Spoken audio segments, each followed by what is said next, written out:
Good evening, everybody. Please sit comfortably. If you want to sit in your normal meditation posture, that's fine, or in any way that you feel comfortable so you can listen. Very nice to be back here. Come to visit Venerable Dhammaratana as well, and all of you. And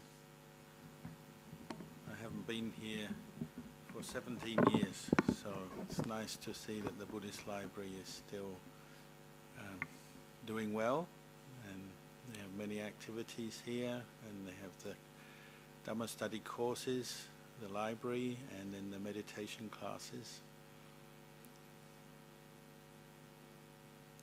This evening I'm being invited by Kunvira and the Buddhadhamma Foundation to give you some teaching. Passing through on my way to Thailand, where I used to be a monk for many years until I was invited to go and live near Melbourne, Australia. And the reason I went to become a monk in Thailand is because I used to be part of a Buddhist meditation group, maybe something similar to this, where I'd go once a week to meditate, listen very short teaching on the Buddha's teaching, and then meditate. And did that for a while I was at university, until I reached the point where the meditation teacher suggested I travel to Thailand and find, you might say, a meditation master. So the meditation teacher, my first one, was very humble. He didn't consider himself a master. But he said, you should go to Thailand and find a master. And so I was very lucky, because I had actually encountered Lumpur Cha, Ajahn Cha, who became my teacher. I'd encountered him earlier when I was a teenager on TV, seeing something that you can still see on YouTube called The Mindful Way, which is a documentary the BBC made about Lumpur Cha's teachings and his monastery in northeast Thailand. I actually saw that by chance when I was a teenager and found it very inspiring, but hadn't any idea where Lumpur Cha actually lived other than in Thailand. So I just put it into the back of my memory. But then when I was encouraged to go to Thailand by my meditation teacher, I went to Bangkok with a friend with the aim of finding a meditation master. And we first stayed in Sukhumvit Road, or just off Sukhumvit Road, and it was very unconducive to the practice of meditation there. Even busier than Singapore, I think, and a very distracting place. But strangely enough, walking along a road which is infamous for things nothing to do with Buddhism, we saw a little poster on stuck onto a lamppost which said meditation classes in English every night at one of the big old temples in Bangkok called Wat Paworn. So we went along the first night in Bangkok, and there was an Australian monk there teaching meditation in English, and they had a nice air-conditioned room, even bigger than this, that Somdet Nyana Sangwara, who later became the Sangharaja, the Supreme Patriarch of Thailand, he would give over for foreigners to come and practice meditation every evening. So we were very fortunate to begin practicing meditation there, and then the monk suggested we go and meet Ajahn Cha, because he was a master, meditation master. So very fortunate to have that lucky break, to see the poster, meet the monk, and then from there we travelled to Ajahn Cha's monastery, and that's where I later became a monk. So maybe some of you here one day might become a monk or a nun, because this is how it starts. You start with in a small meditation group somewhere, perhaps, and then your faith in the Buddhist teachings grow from there. Why is that? It's because I think you all agree the Buddhist teachings, they're teachings that come from the heart. When I say the heart, I mean the spiritual heart that we all have, our mind, you might also say. And I was lucky enough to meet with the teachings of Luang Por Chah.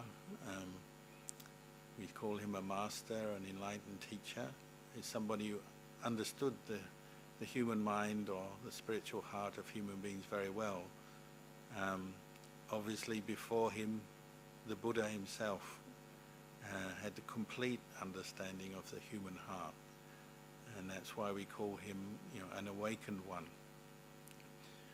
In Thailand they have this phrase, if you ever go to study or practice Buddhism in Thailand, they have a phrase, they talk about Puru, Pudun, Pubert Ban. Puru means the awakened one, or the knower.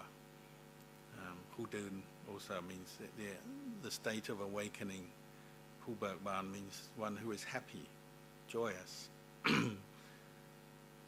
And this is probably the message that the Buddha gave to the world, is that we all would like to be happy, peaceful in our life.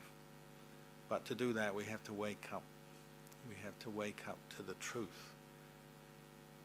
And the way we wake up is partially through listening and learning the Dhamma and the teachings. We get some intellectual knowledge and understanding of how to practice and live as human beings may be from the teachings in that way. But we also have to learn how to wake up in ourselves through the practice, which is why meditation and mindfulness practice and the various aspects of the Buddhist path, they all point back to our minds, our hearts and minds. Wherever we are, whatever we're doing, your mind is always with you. And that is the place that we practice. I once had a friend when we were young monks. As young monks, you always have the idea, where am I going to practice next? Maybe as lay people, you're the same. You go, which is the next Buddhist group I'll go to, or which Dhamma talk will I go to next? Or maybe which Dhamma talk on YouTube will I listen to next? We're always thinking of the next thing. As Buddhist monks, especially new monks, we're often thinking in the same way.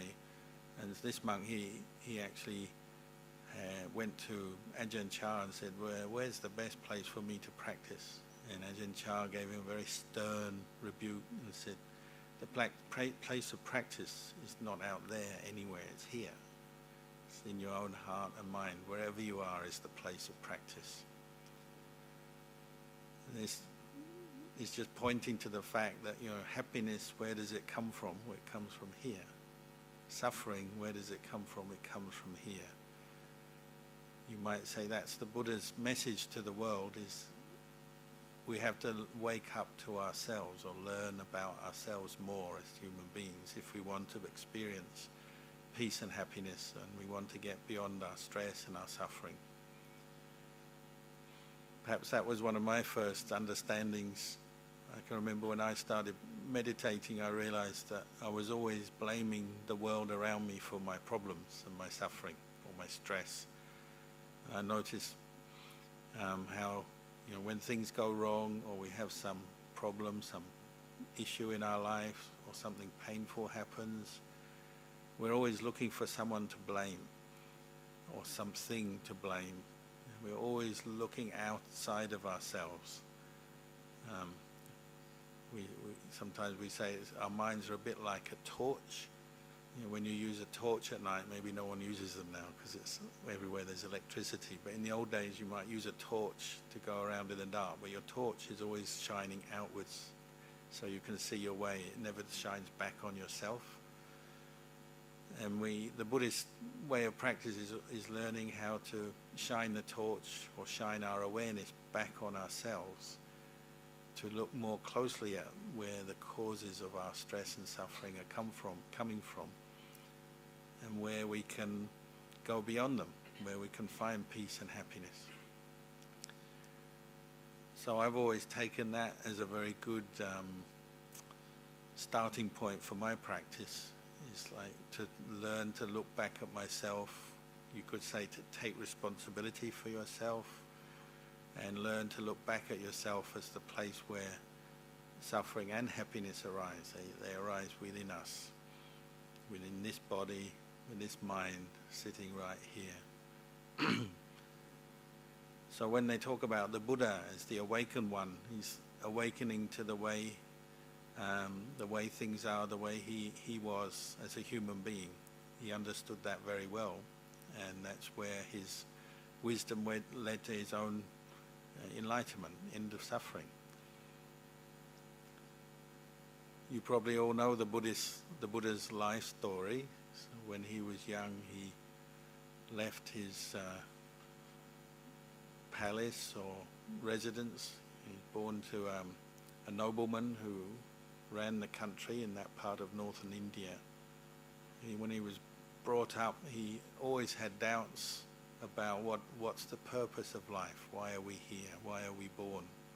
Had those kind of questions, which I think many of us have, but often they get swept aside as soon as you finish school, maybe go to a college or uni, then you get a job.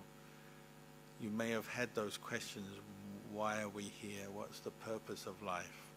But then you get caught up in work, earning money, family, and getting caught up into the normal way of things as human beings.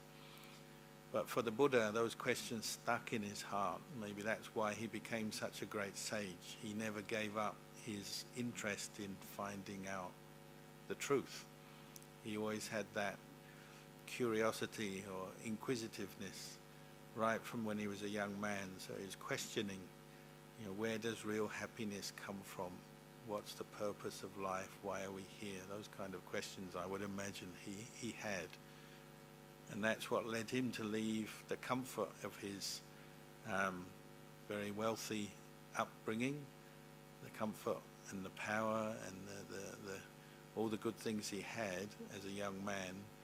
He would go out from the palace to learn more about life, but just looking, observing from the world around him. So we know the legend that he went out and encountered people who were sick, people who were aging, seeing funerals, seeing corpses at funerals, but then also seeing what we call samanas, renunciants or alms mendicants, monks, nuns, people who have left their house to household life to pursue the spiritual life.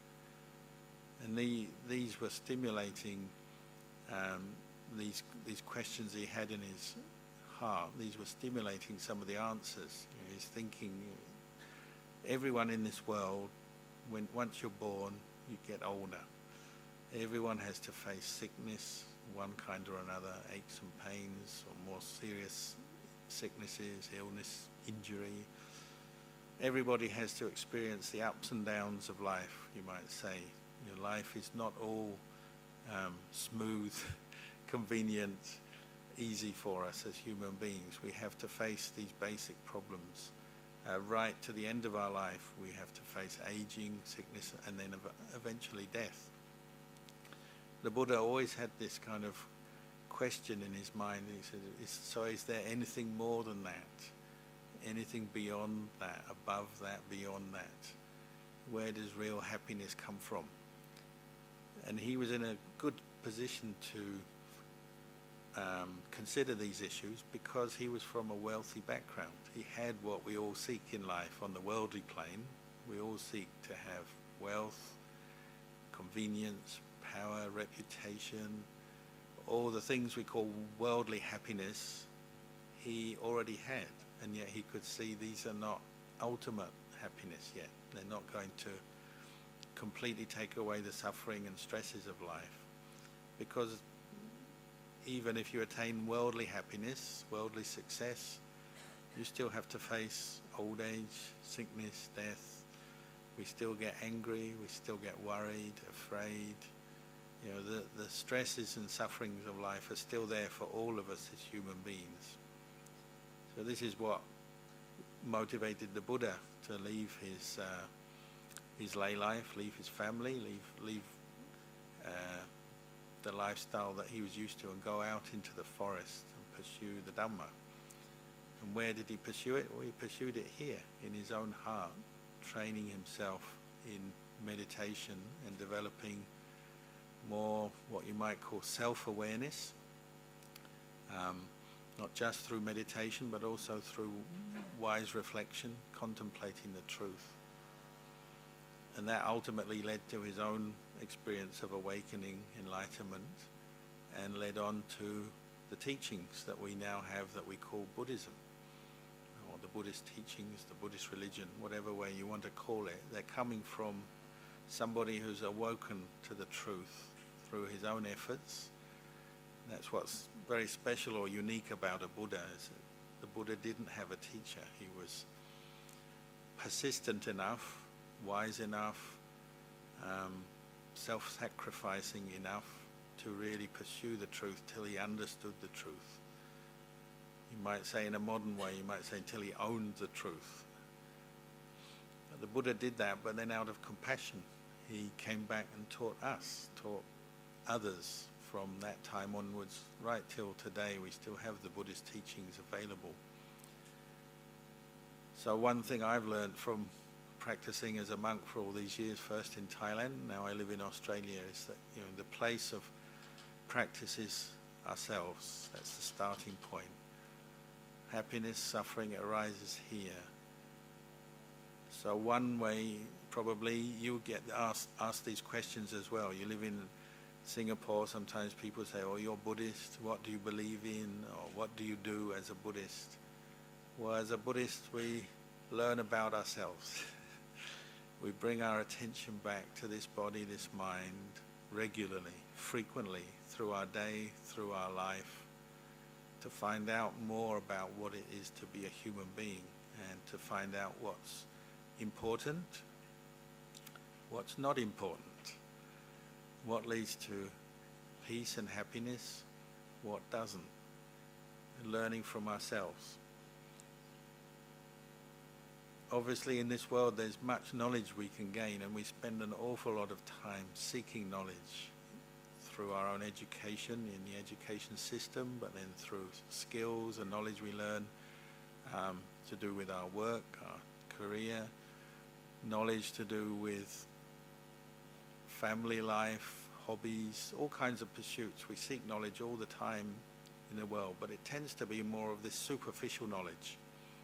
Even Buddhism can be that sometimes. We seek a lot of superficial knowledge in the beginning, and probably there's no other way around it. We read suttas, listen to teachings, we study the Tripitaka, and that's good. But in the end, we also have to start seeing that this knowledge is still, say, one step removed from the reality of this body and mind. You know, what you can remember about the Buddhist teachings is not yet what you actually know and experience from your heart. So the Buddhist teachings are also leading on to practice, what we call practice now. The Eightfold Path is about developing some skills, some awareness to get to know ourselves better, and to get to know, you might say, what leads to what. You know, if I'm suffering, where does the suffering come from? What's the cause? That may be a very regular question you bring up in your life. You know, you're stressed. Where is that coming from?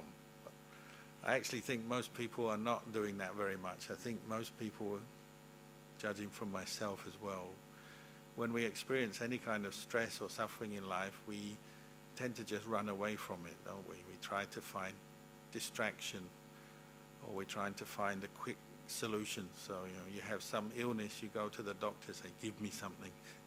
I don't want this. We say, I don't deserve this. And maybe we blame the doctor. If we don't get better quickly, we blame the doctor and say, this doctor's no good, I'm going to the next doctor. Or the medicine's no good, I'm going to the next doctor to get a different kind of medicine. Or we have some stress at work and we say, oh, the problem is, my boss gives me too much to do, too much workload. Or we have some problem in our families, or my husband, my wife is giving me trouble. Or we have money problems. And we're always looking for a quick fix. So unfortunately, nowadays, often the quick fix is not the wisest way to deal with the stress, the suffering. Often we try to run away from our suffering. We look for distraction, and we can find many distractions nowadays in the world. Distractions through entertainment, distractions through drink and drugs, distractions through sleep, distractions through any number of activities to get away from our problems, our stress, our suffering. But the Buddha's way was actually to turn around and make the suffering the place that you learn from.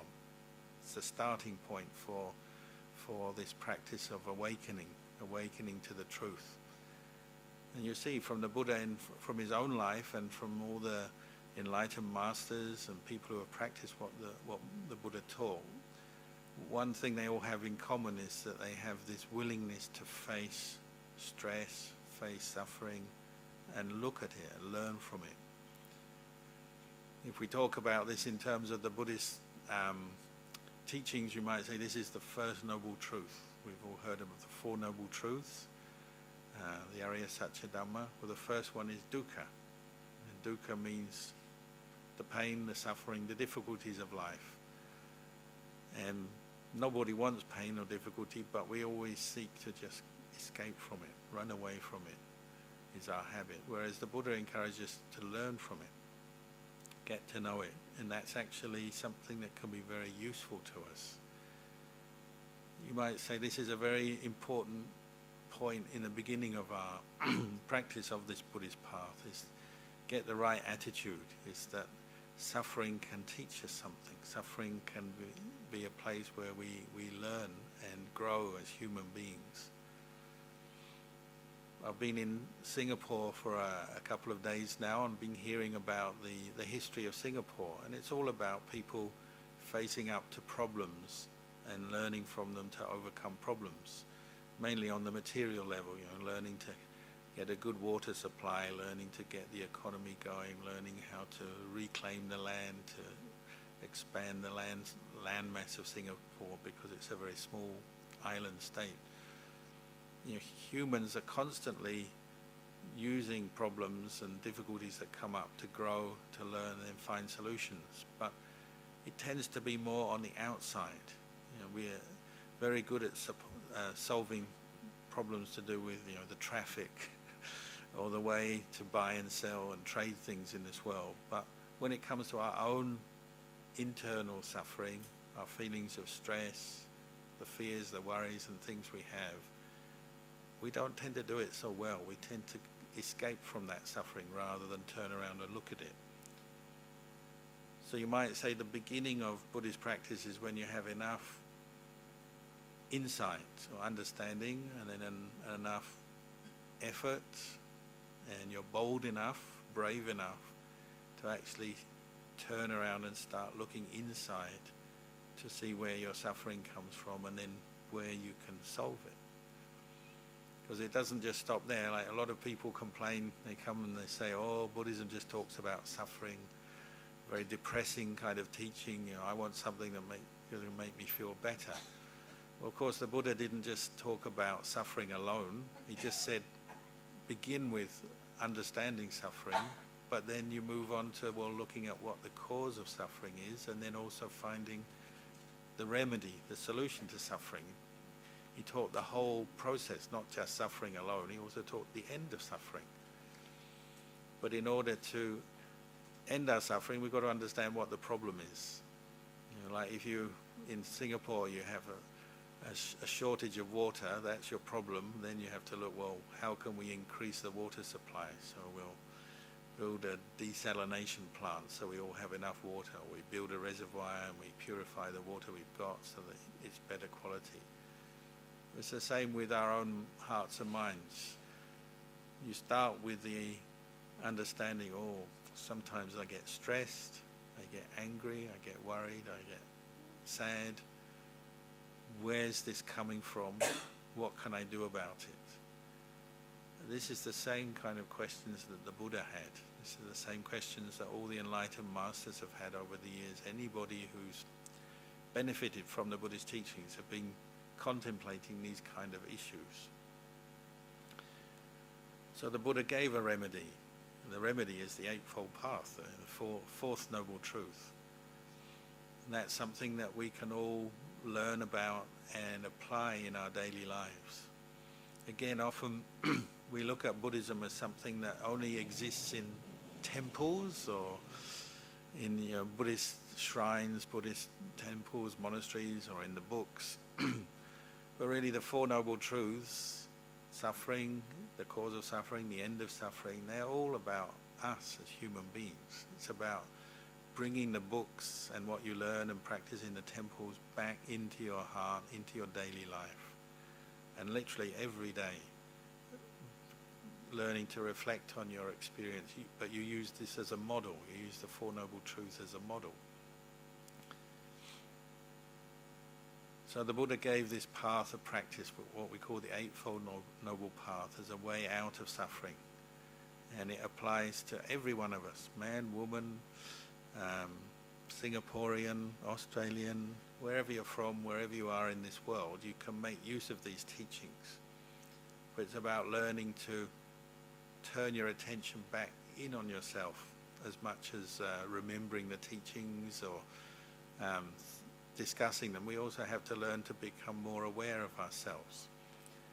So that's where the practice of meditation, mindfulness comes in, learning to reflect, become more aware of ourselves in different situations.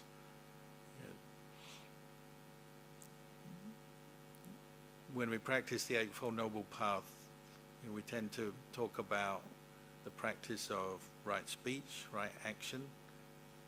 As we become more aware of ourselves, we become more aware of how important our relations with the world, with the people around us and the world around us are. And that's often the very first cause of suffering in life. How do I speak? How do I act? So anyone who practices mindfulness, maybe learns some meditation, the first thing you learn usually is not about very refined states of concentration, jhanas, and the things that we read about. Usually you're just becoming more aware of the things you say in daily life, the things you do, and then the results that are coming back to you. I think that was probably what I learned first from meditation, is because as soon as you start to practice meditation, what happens is you start to remember the things you've said and done. Often, you say today, this evening, if you practice meditation, what will be popping up into your mind is things you said and did earlier today.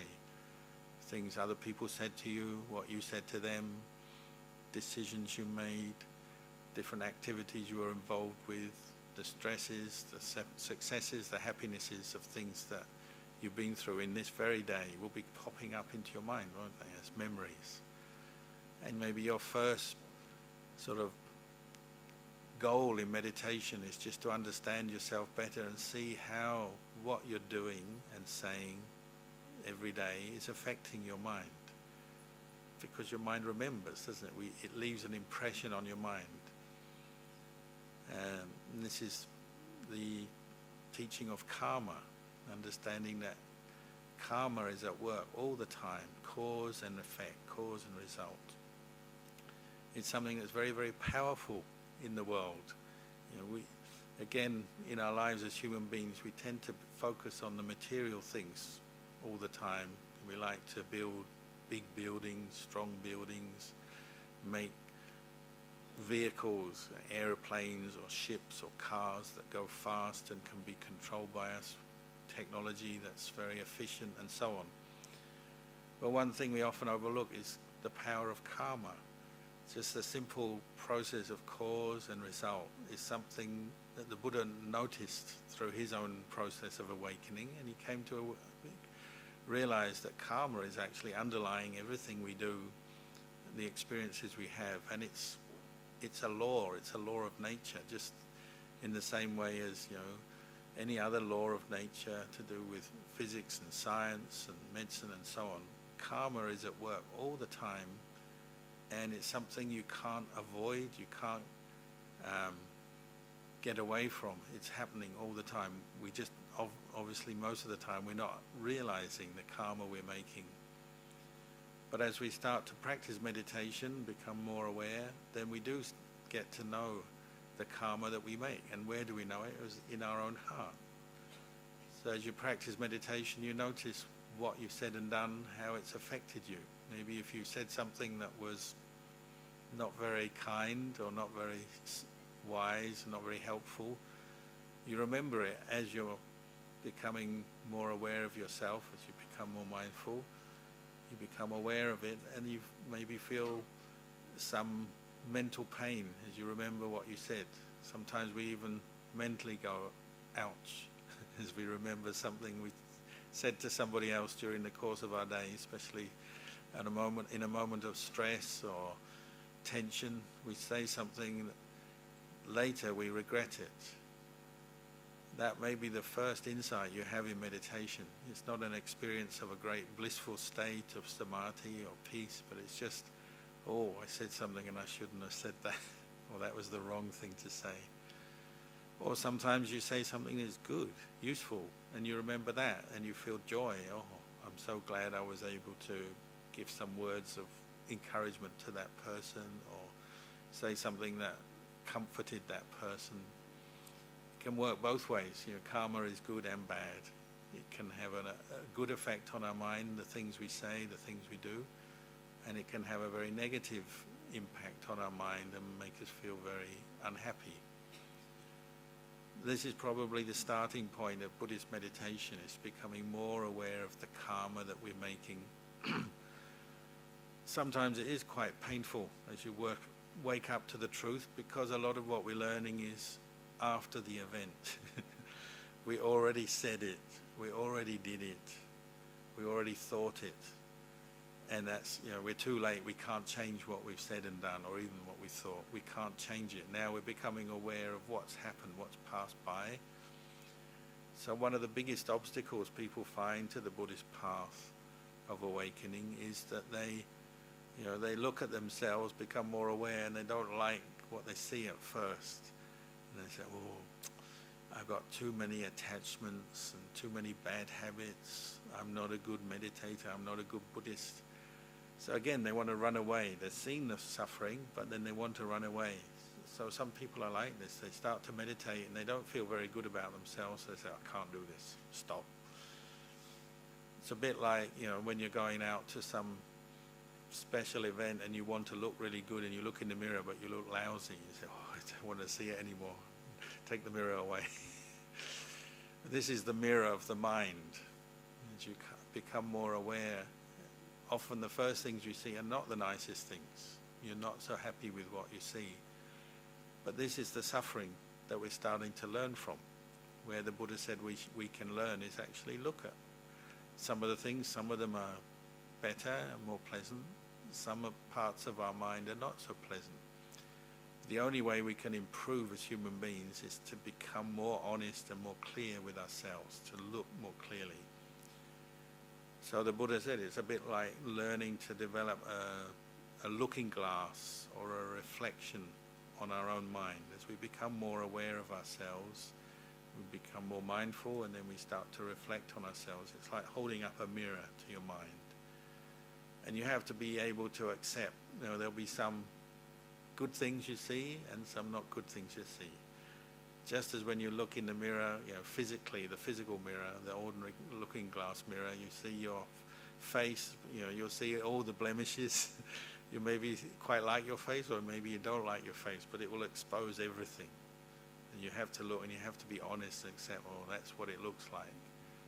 The mind is exactly the same. As you start to turn your attention inwards, you see the good bits and the not good bits.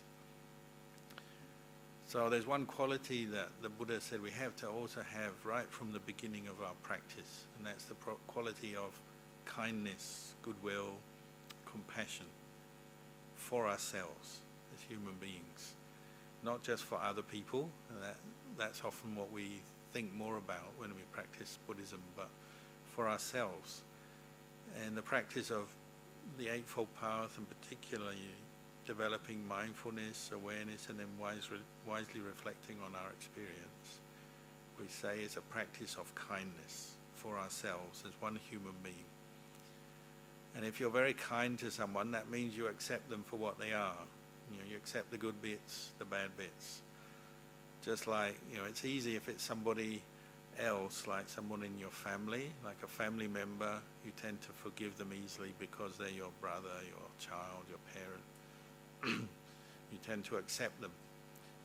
But when we practice meditation, often we need that same quality with ourselves, and often we don't have it yet.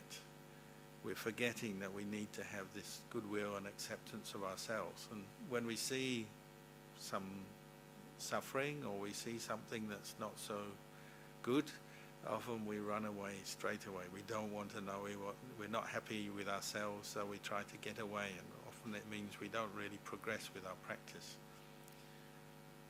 So not only do we need this sense of goodwill for ourselves as a human being, we really want to wish ourselves well, to improve ourselves for the better. We also have to have a lot of patience, because sometimes it takes patience to see and look at suffering so that you can get to understand it better. We need effort, because it takes effort to look at this mind and work with your own mind.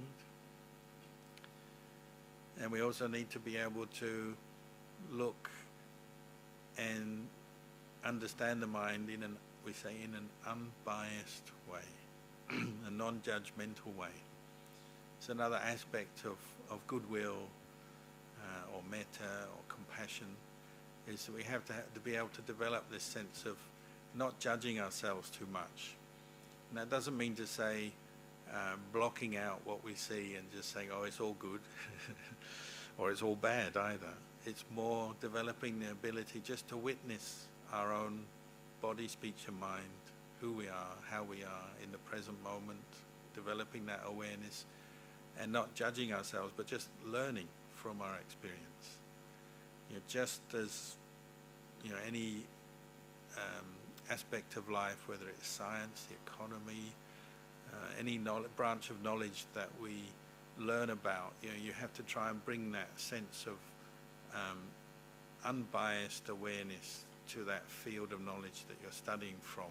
So you don't come in with a lot of preconceived ideas how you are, how you should be. You're really just looking at what's there, trying to develop a more detached awareness, you might say, is the goal of Buddhist meditation. This comes through the practice of mindfulness, learning to bring the mind to pay attention to the present moment and just witness what's there rather than judging it all the time. It's good, I like that. It's bad, I don't like that. And to be able to do that with ourselves. What we're thinking, what we're feeling, who we think we are, the memories we have about ourselves. The Buddhist terms for all these are what we call the five khandhas. Human being we divide into the physical part, the mental part, the memories, the thoughts, the sense consciousness, the feelings, the emotions. This is what we're learning to look at with this unbiased awareness, just to see the way things are for ourselves as one human being. And we're not judging ourselves as good, bad, but we're just witnessing and knowing ourselves. So if there is something that's not so good and you've noticed, oh, I'm getting angry a lot recently, or I'm very stressed about something, or I'm worried about something, you're just noticing that, oh, it's like this at the moment, so that you can learn from what's going on rather than just reacting to it with a new judgment of yourself. Oh, I'm such a bad person, such a lousy person in one way or another. Or the other extreme, it could be when things are going very well. Oh, I'm such a happy person, I'm such a good person. That also happens. But rather than just jumping to conclusions about who you think you are and how you should be, just observing what's there. And this comes through the practice of mindful awareness, just learning to turn attention back regularly, frequently, through your day, through your life, and observing what's there so that you can learn what leads to what. So if you are finding you are more stressed these days, more angry these days, well, the next step is, well, why? Where's it coming from? What's happening? And you'll notice that in our experience as human beings, we're getting, basically you can say, two kinds of experience. We get things that happen to us that are pleasant experiences, and then things that happen to us that are unpleasant, so pleasure and pain. And how do we experience pleasure and pain? Well, it's through our senses. So we see pleasant things we agree with, we like the look of, interesting to us. And then we see things that we don't like, things that bring us some feeling of pain. It may be just because it's a very confronting image.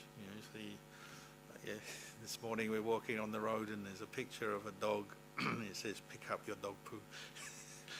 So you walk down the street, you see dog poo. It's not a pleasant sight, not a pleasant smell. So it might be something you say is unpleasant. Sometimes it's more subtle than that. It's not just a very immediately pleasant or unpleasant sight or smell or sound. It could be something that we associate with something as pleasant or unpleasant. So maybe you see a person walking towards you on the street. You see them at first, no reaction at all. You just feel normal. You just say, "Oh, another person." But then as they come closer to you, you start to recognize who it is. Then what you associate with that person will come up, won't it? It's like, "Oh, they're my best friend," so you feel happy. "Oh, they're my worst enemy," so you feel angry. It's the same image coming towards you, but as it becomes clear to your mind and your memory pops up, and what you associate with that image pops up, is, oh, you get pleasure, or you get pain, you get happiness, or you get anger. These are just examples I'm giving, but that's happening all the time through our day. We're getting pleasant impressions and experiences coming our way. We get unpleasant impressions and experiences coming our way. This is karma. They're all generated from the past, our past actions, what we've said and done, what we've thought in the past, what we've been involved with. But in terms of Dhamma practice of the Eightfold Path, we're bringing our attention to the present moment and just seeing all this karma as it comes back to us. Some is pleasant, some is unpleasant. And the Buddha said, well, what are we going to do with that? The wisdom of the Buddha is, how do we deal with living in the world that is sometimes pleasant, sometimes unpleasant? And the Buddha said, bring up mindfulness. This sense of detached awareness where your wisdom, your intelligence can function well. And you're not just reacting with your clinging, your attachments, your likes, your dislikes, but you're able to know the experience as pleasant or know the experience as unpleasant and know it as just that much. Whether it's an external experience, what people say and do around you, the ups and downs of life on the outside, or it could just be what's coming up in your mind. You might be sitting here and nothing pleasant or unpleasant is happening around you so much. It's more just what you're thinking or what you're remembering yourself. Getting to be to the point where you can be mindful enough, aware enough, or awake enough just to know, oh, it's just another pleasant thought arising and passing away. Or it's another unpleasant thought arising, passing away. It's a pleasant memory arising, passing away. It's an unpleasant memory arising, passing away. I'm just summarizing here the sort of the Buddhist practice, but perhaps in essence this is what it is in our daily lives, isn't it? We're just developing enough awareness to go through our day to know, oh, this is pleasant, oh, this is unpleasant, but not to keep reacting all the time with our attachments and our clinging, but just to know, oh, it's like this. This is what we call the worldly dhammas. I think somebody said the title of this talk tonight was about unshakable peace and happiness. Well, one way the Buddha talked about that is, he said, as human beings we're constantly being affected by our experience, the pleasant, the unpleasant. And he talked about the worldly winds. He said we're like little leaves on a tree, any of these trees around here. The wind comes from one direction, it blows it. The wind comes from another direction, it blows it. The Buddha said our minds are like that, constantly being blown around by the worldly winds. What are the worldly winds? Well, there's gain and loss. So that might be, you get your paycheck, then you spend it. You buy something and then you get in debt. You have to pay off your debt, and then you're in debt again. Gain and loss. You get a present, and you give something away. Praise and blame. One day they say nice things to you, the next day they criticize you. Could be in your family, at work, wherever. On Facebook, they like you, they remove their like. That's the worldly wind, isn't it? Praise and blame, gain and loss. Status, loss of status. So you could be married and then you're single, then you're married again, single again. It could be status to do with your job, to do with some aspect of society, whatever. Status, loss of status. The last one, pleasure and pain. Could be just, you're sitting on the ground, you feel comfortable, then after a while you get pain in your leg. Good health, bad health, feels too hot, too cold. Pleasure and pain is constantly affecting us. So these are four pairs, the 8 worldly winds. The Buddha reminded us these are constantly blowing us around. And these are what make our mind move, bring suffering, bring happiness. As long as we're not aware, we don't have this detached awareness that can see things as they are. We tend to just get blown around by these experiences all the time, every day. We get up, we get down, we're happy, we're sad. So maybe the ultimate goal that the Buddha was seeking was something that's beyond that, beyond the ups and downs of life, the suffering of life, and even the attachment to happiness in life as well. Because you're attached to happiness, well, you gain your happiness. When that changes, if you're attached, you're going to suffer as well. So it's not just about always trying to get things that you want, the things you like in life, but recognizing that even the worldly happiness comes and goes. It's not lasting. So the Buddha was encouraging us to develop this awareness where we understand these worldly winds blow us around, but they are just winds. And if you can stand still and watch, or they're just winds that blow, you don't actually have to move with the wind or suffer with the wind. You can just know this is the way things are. So on the night of the Buddha's enlightenment, he actually made a seat under the Bodhi tree. If you know the life story again, he made a seat with 8 bundles of grass. A local farmer offered them to him, and he made these 8 bundles of grass into a seat. And he sat on them, and he said, this is going to symbolize the mind that rises above the worldly winds. You might say the mind that is unshakable, the mind that is peaceful, truly peaceful. Because it's not that the Buddha didn't have to experience the worldly winds after his enlightenment. He still had them. People criticized him sometimes, didn't believe him, didn't like him. Many did. Many followers, of course, but he also had those who didn't agree with him, didn't like him. Gain and loss. Sometimes people would offer many things to the Buddha, sometimes maybe not. Pleasure and pain. It's not like the Buddha didn't have to experience pleasure and pain of a human body. He still did. He still got pain. He still had to experience the heat, the cold. But his mind wasn't shaken by these experiences anymore, because he trained himself in this Eightfold Path, learned to be mindful of his speech, his actions, mindful of his thoughts, his emotions, starting to see all these things are ultimately impermanent. They're changing all the time. What's impermanent, you can't take as a self. You can't say that's who I really am, because it's impermanent. You'll notice when do we suffer is because we're constantly clinging with a sense of self to our experience. So when they praise us, we're very happy. We like the words of praise. The happy self arises. But then it disappears again. The next day they criticize us. So we're in the unhappy self. This sense of self is constantly arising when we're not very aware. We don't have the awareness, the awakened state. Then we constantly fall into this sense of self. So something we have that we don't like, we get upset. Something we want that we don't have, we're upset. Things that we like, we get, we're happy, but then we can't hold on to them. They go, they disappear, they change. And you just see your daily life, isn't it like that? The way other people relate to you, the way you feel physically, the way you feel mentally, your thoughts, sometimes they're pleasant thoughts, sometimes unpleasant.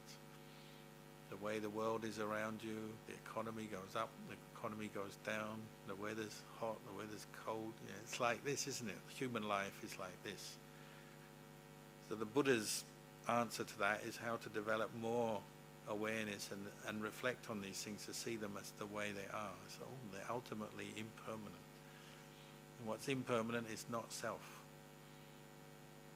What's changing all the time, you can't really grab at and say, that's me, because it's gone, it's changed. It's like the river that we went to see the river this morning. The river comes through Singapore down to the ocean. And you say, where's the river?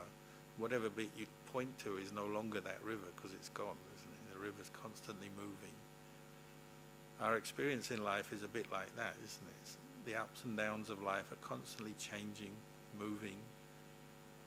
And one of our biggest sufferings is, as a human, we grab onto it, whatever the latest experience is, and we say, that's me. So when it's good, I'm happy. When it's not so good, I'm sad, I'm angry, I'm upset. What we tend to do is the ones that are coming up most often, and we cling to the most. So if things are going well, we're often very happy, and that's good. It's not wrong, but it can still lead to a subtle sense of self that then leads to suffering when conditions change. Obviously, when things are not going well, we get very upset, very unhappy, depressed, and so on. What's happening is that we're not seeing the transient, changing nature of our life. We're constantly attaching to a view of ourselves, who we are. So I'm like this, I'm happy, I'm sad, I'm successful, I'm failure, I'm good, I'm bad. We do this all the time, and the Buddha was pointing out, look more carefully at that. Really try to understand that this is a delusion, this is a mistake that we all get caught into, and it leads to our suffering.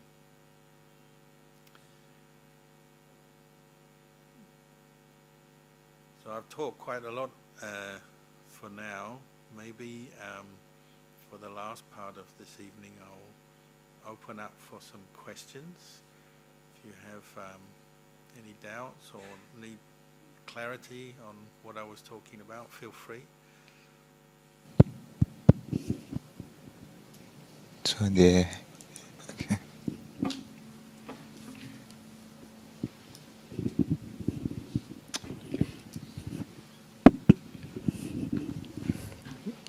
Good evening, Venerable. Welcome to Singapore. I have an important question. What is the Buddhist approach to euthanasia? And if one has a loved one who is in coma, shall he or her pull the plug? Does it? It's difficult to give a sort of a one-off answer to something that's a very kind of complex issue maybe. And every time somebody might be in that position, all the conditions are going to be different. So we have our systems in the hospitals. The doctors tend to get the relatives around to discuss the case, the person. Hopefully more and more nowadays we're getting to know what the individual patient wants before they get to the point where they're in a coma. So nowadays we're encouraging people to make living wills and talk to their relatives, let people know what they would like. And that's no guarantee, but it's a start. And then you have to listen to the doctors, and then you try and find what the best thing to do, the compassionate thing to do is in each situation. So I think it's quite difficult to generalize. All I could say from my personal experience practicing is that what we call the kilesa, greed, anger, delusion, come into our behavior all the time as long as we're not enlightened. They're like little sneaky things that sneak into our behavior. And it's very difficult for us to separate them out when we make decisions. So something very important like euthanasia or ending someone's life, you have to be very careful what decisions you make around that, because it's so easy for our greed or our anger or our delusion to slip into the decision making. And you see it, economic issues, you can't help but notice it, in a hospital. Often they want to get the patient out so they can get the next patient in. Maybe it comes down to they put economics, or the family are tired and worn out looking after someone. Maybe it's easier just for them to be gone. Obviously there's many other good qualities we have. We have compassion, we have care, we don't want somebody to suffer as well. Of course they're there as well. But the kilesas often sneak into our decision making, so you have to be very careful with that. So I don't think there's a simple answer to this. If somebody's facing in a situation like that, they're in a coma, well, it's for the doctors and the relatives to consider what the best solution is. Monks are often very practical. Monks I've lived with and known, they get to the end of their life, or they're contemplating the end of their life, they just say, just go to this point with the treatment. After that, never mind. They accept, I'm reaching the end of my life, I've got an illness. It's good enough, I've practiced enough for now, I'll just accept this is the end of my life. No need to go to extremes in treatment. So they often, reach a point where they stop any treatment or stop taking any further treatment. And you don't call that euthanasia, you just say it's accepting the inevitable, that they're going to die, and they accept that. And they have a very kind of down-to-earth approach. And I think we can learn a lot from the way monks live. It's that, when we get to the end of our life, sometimes we have to accept it's the end of our life. But rather than get to the point where we have to make decisions about ending the life, which always brings up trouble for other people, maybe before we can get to that point, we maybe make decisions on what kind of treatment, how much treatment we're going to take, and it can avoid a lot of these problems. Thank you. Evening, Buddhadhamma. As a modern world now, because this technology is bringing the world closer and closer, then we have the problem of the media. And this media has been bringing a lot of things to all over the world, population, good or bad. And then what happens? People become more, get crave for more things. So are we accumulating bad karmas more than yesterday's?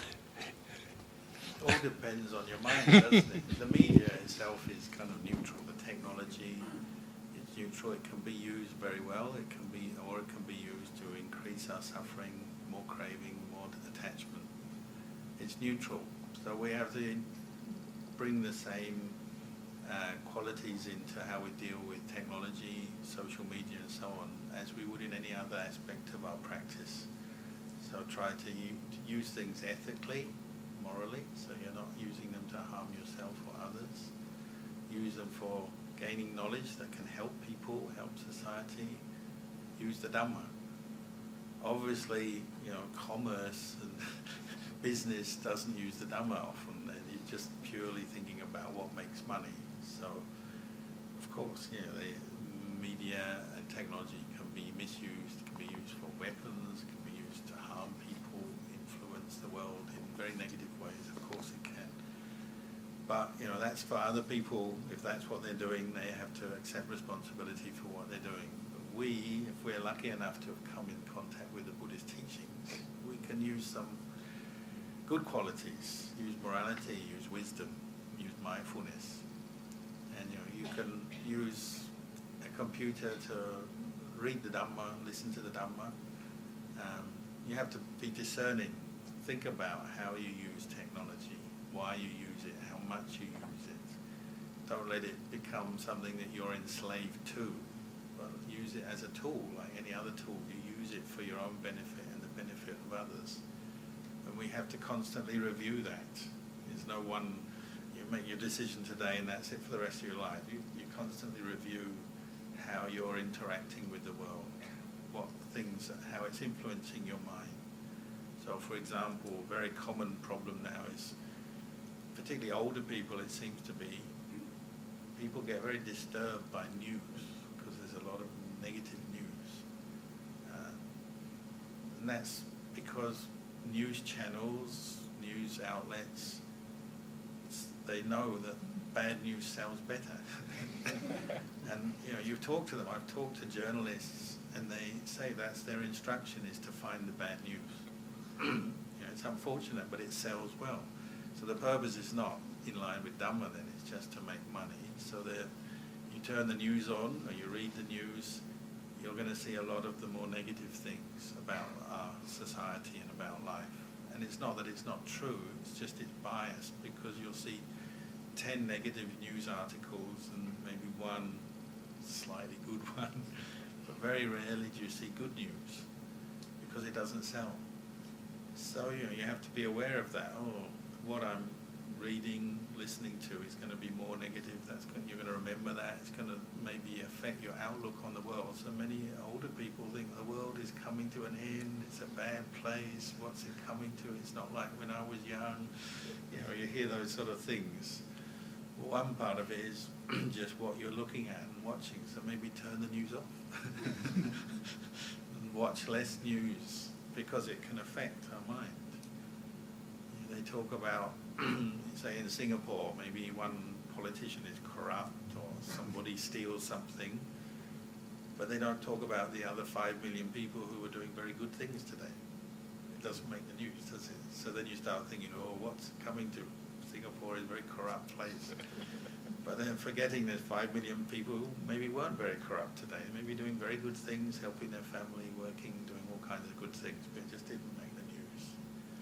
So you have to choose for yourself. That's part of our karma.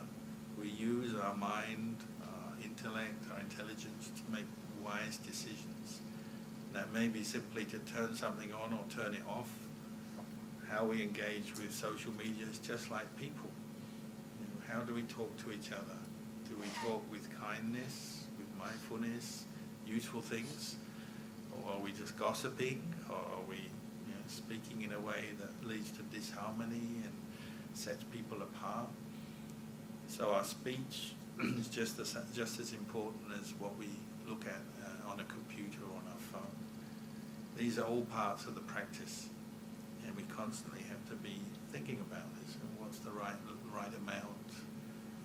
The Buddha gave very good guidelines, didn't he? He said, practice moderation in daily life, in the things you do. So that immediately you can consider, how many hours should I look at the computer or look at my phone? You might start to limit it. You may decide, there'll be times when I turn it off, put it aside, do other things. That's for us to decide, and we have to be disciplined ourselves. Often they come to me at our monastery, and the parents say, my son is always on the computer all night playing his games. I said, do you use the computer? They say, I use the computer as well.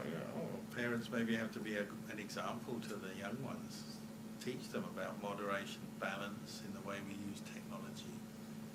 We can't expect the younger members of society to just kind of work it out for themselves. We also have to teach them and show them. So we have to show them how to be balanced, moderate, what's the right amount. Very well. I have another question. There's someone at the back. Yeah, okay. first.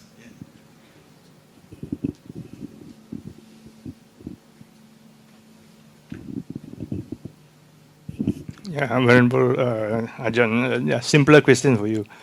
When you recount your journey to monkhood, going to Thailand, then you use a lot of the phrase that you're lucky you're able to see a poster on the lamppost. You're lucky you're able to meet with Ajahn Chah, and so the luck and luck and luck. But could this be synchronistic event because of your good intentions to be a monk?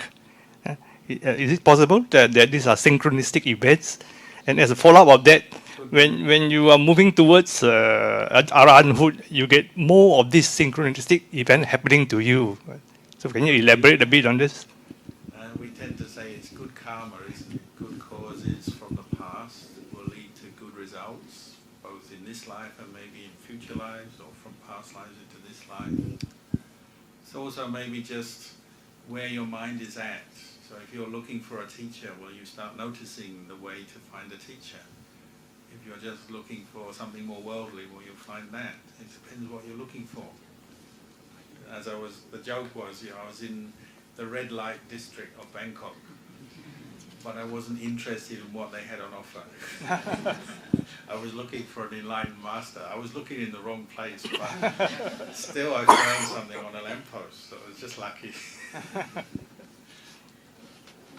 It's our mind, isn't it? It's what our mind is looking for, what our intention is. So it's like people, you know somebody, if you want, you can look for the good in that person. But at the same time, you can find the bad in that person, because we're not perfect yet, we're still unenlightened. So how do you think about the people around you? This is a daily challenge, isn't it? To see the good in someone around you, to see them as your friend, your Dhamma friend, even if they're not related to you by blood, but they're related to you in the Dhamma. We all have things in common, and your challenge is to see that, to go beyond your bias, because often we just get stuck in what we don't like about someone. Any time we have an argument with someone, we're remembering hundreds of things we don't like about that person. All the good things we completely forget. In 1 minute you forget all the good. So that's the challenge, is bring your mind back to the middle, where it's more aware, and you may be aware of someone's faults or their bad things, but you also see their good things. The Dhamma is like this. It's not like you try and fix your mind in some set view, oh, the world is all perfect, good, positive, or the world is all bad. Neither. You're just seeing the way the world is, and there's some good, some bad. When you're like that, then you're in the best position to see the true nature of things. So is it true that when you move towards arahanthood, more good things seem to happen to you than bad things? Of course, if you do good, then it develops good things. So like, something good must have happened, because tonight I'm in Singapore and I met many good people. You, all here. That's good causes and conditions, isn't it? They come together. The more you do, the more you incline to the Dhamma. It brings you to meet fellow Dhamma practitioners. The more you respect the teachings, the more you'll have opportunities to hear the teaching and practice the teaching, both on the outside and then on in the inside. The more you think of Buddhadhamma Sangha, the more you respect that in your heart, the more your heart will incline to that. Thank you.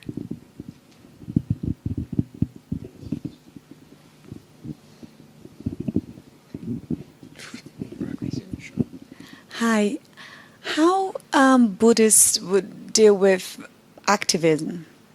Because from what I hear, sometimes you might end up in a position that you don't take action, that you don't pick a side because you understand both sides and you just observe. But how would you like in this world where there's so many bad things happening, some people need to position themselves to try and create a bigger movement for the good things to happen, and then they need to voice make a stand. So how do you do that in a kind of Buddhist way of like fighting for your rights? Well, you just try to do things that don't create more suffering for yourself and others. That might be a guideline. So you can still voice an opinion on something. If people are fighting, you can say, please don't fight, don't kill each other. It's not helping. Whether they listen or not, that's a different matter. But you can still have a voice. But you don't want to go so far with your activism, say that you're starting to create suffering, you're hurting people, you're causing division with people.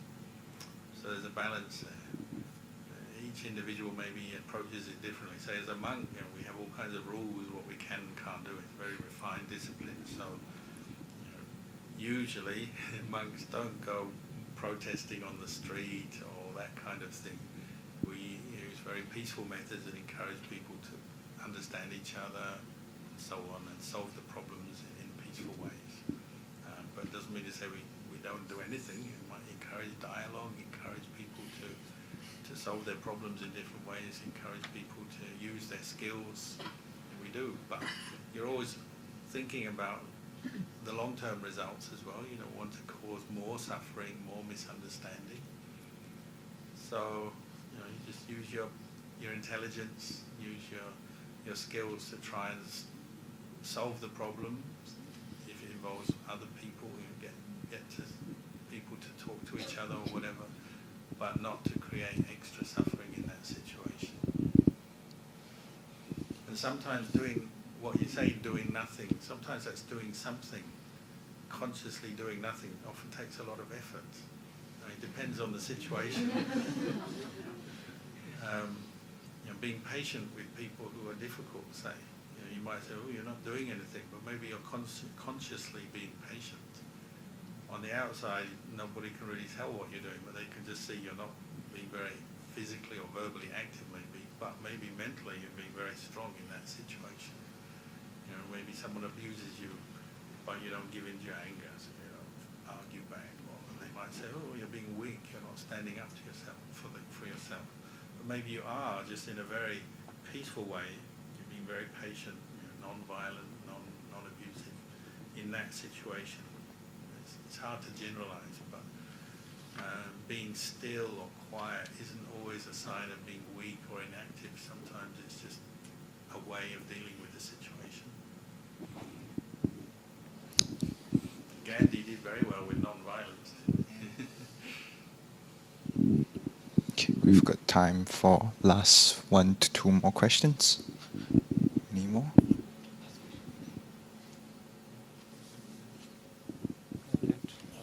I'll ask the next question. Venerable, recently Stephen Hawking, he passed away. Yeah.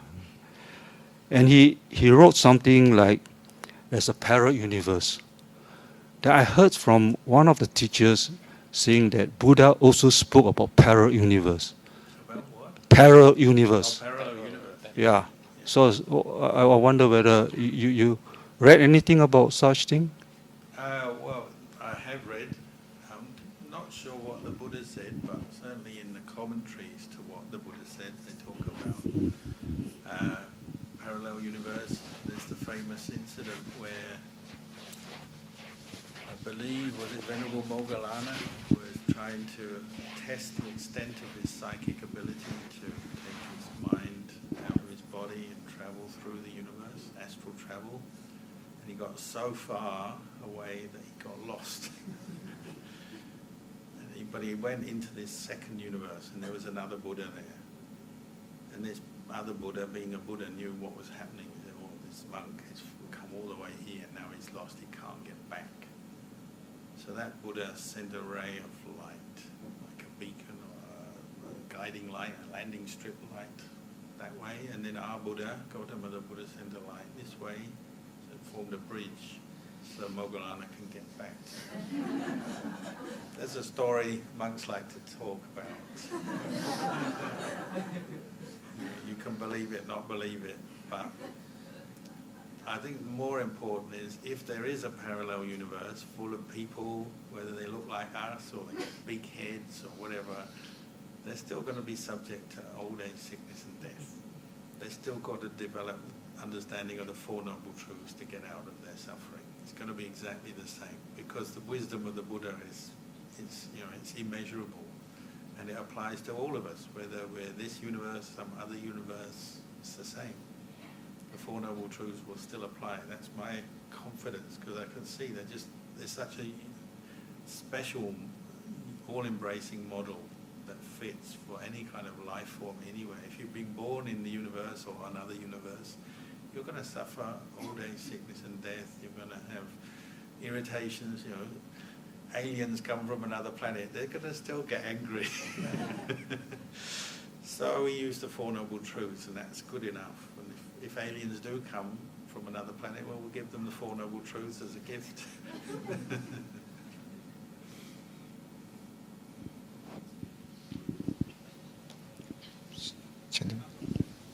One more, yeah?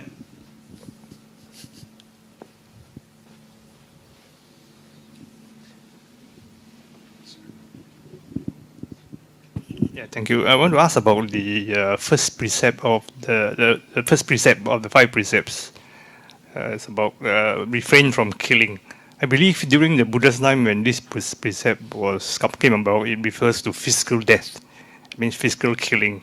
But as we move to the nowadays, we got more than physical death. We have such thing as character assassination, financial death, political death, etc., etc., etc. So if we go into that kind of killing, is it as weighty as the physical death that we cause a person?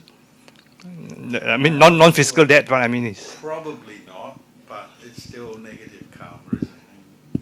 You harm somebody, whether it's their character or financially, then you're harming. Your intention is through either anger or jealousy or greed. It's negative karma that will bring you suffering, and obviously it's causing other people suffering. So it's not as weighty as actually killing somebody.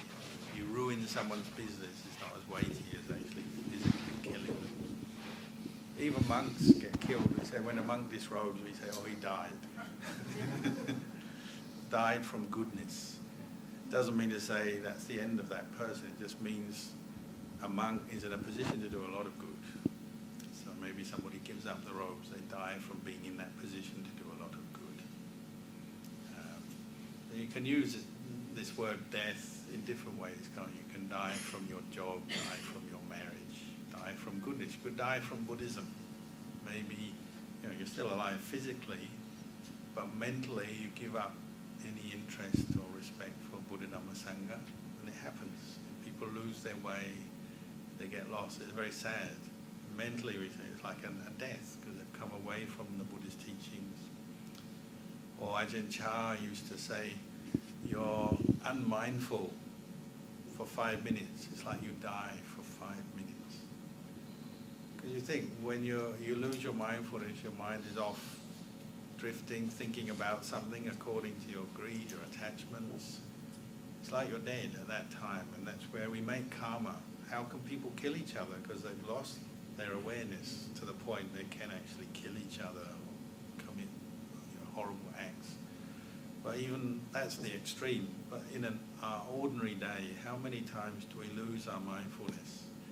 Just as we're sitting here listening to this talk, your mind drifts away thinking about work or home, what you're going to do later today or something. Your mind is dying from the Dhamma, from the present moment all the time. That's the kind of death that you might say is most important to look into, because that's where danger really lies. Why do we become stressed, angry, upset, afraid? It's because we've lost our awareness and we get caught into an emotion that carries us away. That kind of mental death is happening all the time. So I guess we've got to thank Thanajan for tonight's talk, as well as answering all our questions. So shall we say sadhu 3 times? Sadhu, sadhu, sadhu.